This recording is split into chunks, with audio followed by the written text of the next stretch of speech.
Halo semuanya, selamat datang kembali di channel ini. Jumpa lagi dengan saya Vicky Himpong. Semoga kalian semuanya selalu dalam keadaan yang sehat. Rismon! Bang, kenapa kamu dari konten tadi barusan juga kamu teriak-teriak Rismon terus? Itu karena sampai hari ini, sampai detik ini, kita masih mencari keberadaan Rismon yang menghilang ketika debat semalam, teman-teman. Ditantang debat, membuka forum pembahasan soal digital forensik. Para ahli-ahli sesungguhnya berkumpul dalam forum tersebut mau membahas dan mengundang Rismon Sianipar sebagai salah satu panelis untuk mengutarakan hasil dari riset yang mereka katakan pakar-pakaran dalam sebuah forum tersebut, dan mereka akan adu data semuanya secara ilmiah. Karena yang hadir di situ adalah orang-orang pintar semuanya. Tapi rakyat satu Indonesia cari Rismon Sianipar nggak ketemu, teman-teman. Rismon bangku kosong masih menghantui kita hari ini. Sekedar informasi buat teman-teman semua yang mungkin semalam ketinggalan dengan pembahasan itu, isinya daging semua, teman-teman. Isinya pokoknya ilmu pengetahuan. Isinya adalah pembelajaran buat kita yang masih awam soal digital forensik. Tidak seperti Rismon, hanya ada penyesatan. Ya, benar-benar mencerahkan basic dasar dari digital forensik mereka bahas di sana. Dan kalian yang jika kelewat, teman-teman wajib untuk melihat tayangan ulangnya. Melihat tayangan ulangnya di mana, Bang? Sini saya kasih ajar ya. Saya kasih tahu untuk bagaimana cara untuk menemukan tayangan ulang dari channel YouTube Analis Forensik Digital DF Talk. Caranya sangat mudah, teman-teman. Kalian masuk di YouTube, kemudian teman-teman cari di bagian penelusuran, ketik saja DF Talk seperti yang sudah ada ya. DF, kemudian kalian Talk, T-A-L-K. DF Talk saja seperti ini dan kalian pencarian DF Talk. Langsung saja cari, maka dia akan muncul di paling pertama. Nama channelnya adalah Analis Forensik Digital DF Talk, yang sampai hari ini sudah mencapai 83.000 Ini tayangan. pasti kerjaan komputer Nah, nih. Saya nggak ini tahu sedikit spill soal tayangan semalam. Kita juga melakukan live streaming, jadi seperti ini ya. bagaimana dia menganalisis itu sebenarnya. Padahal kalau kita ukur gitu ya, kita ukur bagian dari halaman pengesahan itu tidak sama sekali presisi kok. Ke kiri dan ke kanan itu berbeda kok. Jadi dari situ sebenarnya sudah ketahuan kalau kalau itu bukan dari. Iya, teman-teman. Jadi teman-teman bisa langsung pergi ke sana. Banyak hal yang dibukakan oleh Pak Joshua M. Sinembela soal kebohongan-kebohongan yang Rismon bangun di tengah-tengah publik, yang bisa dia patahkan dengan apa yang ditemukan di lapangan. Mereka bisa adu data di sana.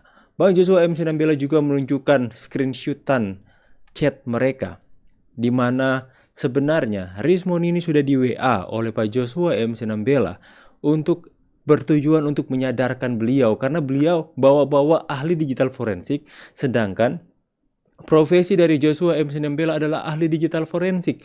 Makanya ketika tidak beretikanya seorang Rismon memakai dirinya, melabel dirinya sebagai ahli digital forensik, maka timbullah sebuah dorongan dalam hati dari seorang Pak Joshua M. Sinembela bahwa ini nggak bisa dibiarkan. Ini saatnya kita untuk bersuara melawan. Dan akhirnya mereka melakukan diskusi semalam dan mengundang Rismon Sianipar, tapi beliau nggak datang. Rismon Sianipar sudah benar-benar diundang sejak lama oleh Pak Joshua M. Sinembela untuk melakukan diskusi, pengkajian, pembelajaran mungkin ya. Dia menunggu balasan dari Rismon Sianipar tapi tak kunjung dijawab. Bahkan sampai satu titik nomor WA dari Pak Joshua M. Sinembela diblokirnya. Takut kepada lawan beratnya. Takut ya. Ternyata Rismon Sianipar hanya berani kepada orang-orang yang dia tahu tidak mempunyai basic dasar seperti yang dia ketahui. Maka dia seenaknya saja mengatakan istilah-istilah atau kata-kata ilmiah yang dia pelajari soal digital forensik, menunjukkan bahwa kepada pengikutnya bahwa wah, Rismon pintar. Pintar ngibul. Ya, teman-teman. Nah, di sini di video sebelumnya saya membahas, teman-teman. Kalian tahu kan Diskursus.net? yang itu sering banget Rismond sama Roy Suryo itu diwawancarai di channel itu, Diskursusnet. Di Diskursusnet pula, itu adalah channel YouTube ya, itu mereka mempertemukan Bang Dian Sandi dengan Roy Suryo dan Rismond Sianipar di channel itu ya. Nah kemudian pada satu kesempatan saya sedang berada di Jakarta teman-teman. Saya sedang berada di Jakarta, live lah saya di sana. Saya live streaming di Jakarta bersama dengan konten kreator lainnya. Kita agak sedikit ada jumpa fans di sana teman-teman. Iya bang, kok artis sekarang bang? Enggak, itu cuma masyarakat yang merasa terwakili dengan kami. Makanya mereka datang memberi apresiasi. Kok ada jumpa fans? Gak tahu, mereka menyebut jumpa fans ya, kita ikutin aja ya. Nah anyway teman-teman, jadi makanya di beberapa hari ketahuanlah saya ada di Jakarta. Tapi mereka kayaknya kudet ya, kurang update. Sehari setelah saya sedang dalam perjalanan dari Jakarta menuju ke Malang teman-teman, untuk bertemu dengan keluarga saya, tiba-tiba saya ditelepon. Saat itu saya sudah berada di Malang. Saya ditelepon, saya berada di lobi salah satu hotel di kota Malang, tepat di pusat kotanya. Halo Bang Vicky, abang di mana abang? Ayo kita podcast bang, ini kami dari Diskursusnet. Aku belum tahu waktu itu Diskursusnet. Oh, apa ini? Ayo bang, langsung ke studio bang, kita ke Diskursusnet. Di sini ada Rismond dan Roy Suryo. Aku pikir kemana ini? Dia katakan, terus kita mau apa? Iya bang, ini kan ada narasumber Roy Suryo dan sama Rismond Sianipar, biar ada penyeimbang katanya. Seimbang gimana 2 lawan 1? 2 lawan 1. Kemudian yang mereka hadapi adalah seorang yang tidak mempunyai basic soal digital forensik dan sebagainya. Ya. Mereka mengundang saya, mereka ingin keroyok Vicky Himpong. Ya, di acara itu mereka mau membahas nih. Kayaknya ada bau-bau pengen mempermalukan saya di sana. Karena video saya yang viral soal FaceMate, saya sanggah ada membantah apa yang disampaikan oleh Roy Suryo. Nah, mereka telepon seperti itu. Terus, lah, ini emangnya di mana Diskursusnet studionya? Ini Jakarta bang. Wah, saya sudah di Malang sekarang. Gimana ini ya?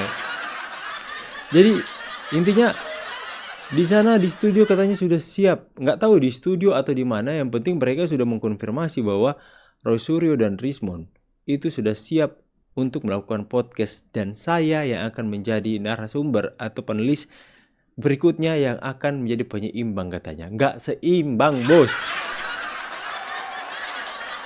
Vicky Himpong yang kalian tahu hanya lulusan SMA, mau disandingkan, mau diperhadapkan dengan Rismond Sianipar yang katanya S2, S3, tapi who knows itu benar atau tidak. Sama mantan menteri Pak Roy Suryo. Seimbang? Tapi teman-teman, kalaupun saya ada di Jakarta waktu itu, saya bakalan datang. Teman-teman juga memberikan support YouTuber Nusantara waktu itu ketika saya sampaikan, mereka berikan support. Bahkan Bang Agri berniat untuk menjadi penengah. YouTuber Nusantara saling support. Tapi sekalipun saya harus datang sendiri teman-teman, I am nothing tulus. Ya, saya nggak takut kalah atau nggak takut untuk nggak mengerti atau memahami apa yang mereka sampaikan soal setiap pemahaman dan pengetahuan yang mau mereka ajukan soal ijazah atau soal kebohongan yang mereka bangun oleh Pak Jokowi. Saya nothing tulus.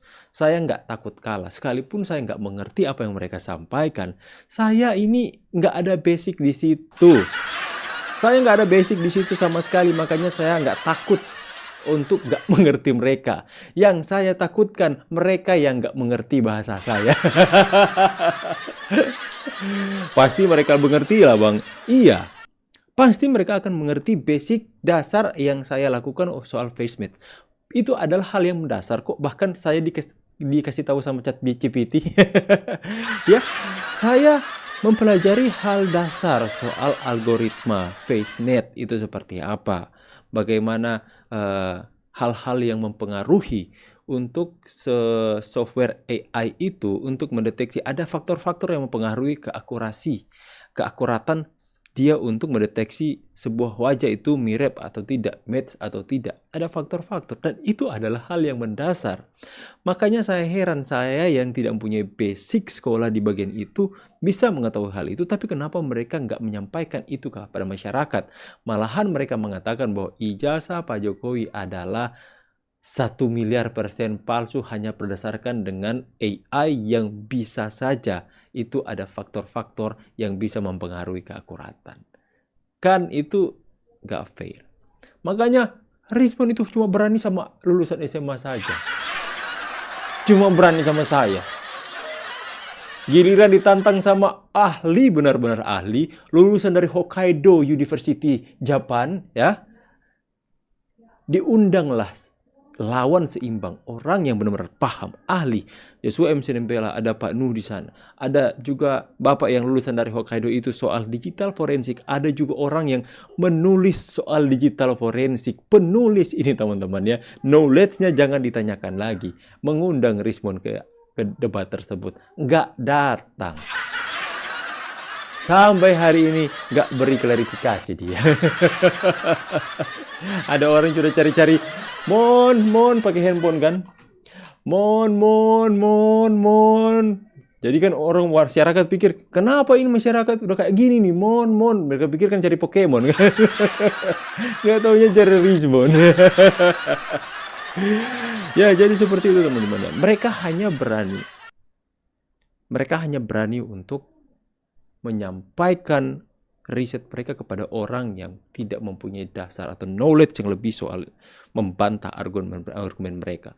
Mereka nggak mau mereka kelihatan bodoh ketika ada orang-orang yang benar-benar paham dengan hal itu. Ya, makanya saya sangat senang ketika saya bisa kuliah gratis semalam sama orang-orang yang kompeten, yang benar-benar ahli, dan kemudian itu penyampaian mereka itu benar-benar berbeda ya. Ahli itu ahli sesungguhnya itu penyampaian mereka akan sangat-sangat berbeda dengan Rizwan. Ya, makanya luar biasa kita bisa mempelajari dan banyak masyarakat yang dicerdaskan. Banyak mereka yang ragu-ragu akhirnya kembali mempercayai kepada Pak Jokowi dan kembali meyakinkan bahwa yang dibangun oleh Rizwan Roy Suryo adalah sebuah kebohongan besar yang dibangun, teman-teman. Ya, jadi sangat mantap. Teman-teman sekali lagi ya, kalian itu nama channelnya adalah Analis Forensik Digital. Ya. Dari sebelum mereka live streaming itu subscribernya baru ratusan. Sekarang subscribernya 3019. Yuk genapin sampai 10.000 lah. Supaya teman-teman kita ini, bapak-bapak kita ini yang pakar kompeten di bidangnya itu mencerdaskan masyarakat. Agar supaya ada orang-orang intelektual yang bangkit, yang benar-benar ahli melawan mereka yang pakar-pakaran. Makanya saya sangat bersyukur teman-teman. Dan kemudian yang menjadi concern saya, membuat saya itu bertanya-tanya, kenapa stasiun televisi tidak pernah mengundang Joshua M. Nembela, Pak Nuh, dan orang-orang yang kita lihat tadi malam itu menjadi penyeimbang dalam debat mereka. Kenapa yang mereka hadirkan itu untuk menjadi penyeimbang Roy bukanlah orang-orang yang kompeten di bidangnya? Kenapa mereka tidak mengundang orang-orang seperti mereka untuk menjadi lawan bicara Rizwan Roy Suryo? Ya, kenapa? Why? Sekali lagi, why? Come on. Kenapa Bang Karni? Kenapa? Ya, Aiman, kenapa kalian gak mau mengundang mereka? Apakah dengan adanya mereka di acara kalian selesai sudah? Finish. Segala polemik yang terjadi akan mereka jelaskan dengan terang benderang dan mungkin Rizwan segala sesuatu hal ilmiah yang dikatakan oleh Rizwan akan mudah dipatahkan oleh Bang Joshua CS. Ya, jangan kalian yang takut bahwa isu yang berkepanjangan ini yang membawa acara kalian itu ratingnya makin tinggi karena mengundang Rizwan Roy sampai aku capek mata kulit mereka di TV. Ya, kenapa mereka nggak diundang? Padahal mereka mempunyai data-data yang kuat untuk membantah. Ngapain kalian cari kemana-mana keterangan? Ya, ini ahli-ahli coba undang. Ya, dan kemudian Di situ pun Pak Joshua MC Nambela memberikan begitu banyak bukti-bukti, begitu banyak alasan-alasan kuat untuk membantah hal-hal yang dikatakan ilmiah oleh Rismon Sianipar. Bahkan Rismon yang mengatakan pergi mengecek, aku meraba itu. Kemudian ada video menampilkan ada orang balik-balik skripsi. Itu sebenarnya adalah video yang direkam oleh Pak Joshua MC Nambela. Tangannya Pak Joshua MC Nambela. Dibongkar semalam, teman-teman. Makanya rakyat langsung tahu, waduh. Kok Rismon gak gini ya, teman-teman ya. Jadi seperti itu, teman-teman. Kenapa Bang kamu bahas ini lagi, Bang? Saya sudah katakan dan saya sudah janji kepada subscriber saya bahwa saya akan tetap sounding ini, jangan sampai ini tenggelam. Kita akan sampaikan terus-menerus, karena bukan hanya mereka yang bisa mengulang terus-menerus kebohongan mereka, tapi kita harus lawan dengan terus mengulang-ulang berita atau informasi yang mencerdaskan masyarakat Indonesia. Sekali lagi, analis forensik digital DFT. Kalau kalian semua yang belum menonton video mereka, gas teman-teman. Isinya daging semua. Isinya adalah ilmu pengetahuan dan kita bisa mempelajarinya secara cuma-cuma or for free, teman-teman. Pertama dulu teman-teman ya. Jadi seperti itu ya. Semoga teman-teman semua bisa semakin hari bisa mendapatkan edukasi dari channel ini. Dan buat teman-teman semua yang mau berkontribusi untuk perjalanan saya ke IKN, teman-teman bisa menggunakan Super Thanks yang ada di YouTube. Ada terima kasih di sebelah komentar, di sebelah like itu ada terima kasih Super Thanks, ada juga super stiker. Atau teman-teman semua yang mungkin tidak tahu untuk cara melakukan saweran lewat Super Thanks, teman-teman bisa menggunakan alternatif di bawah ini yang adalah nomor rekening saya pribadi.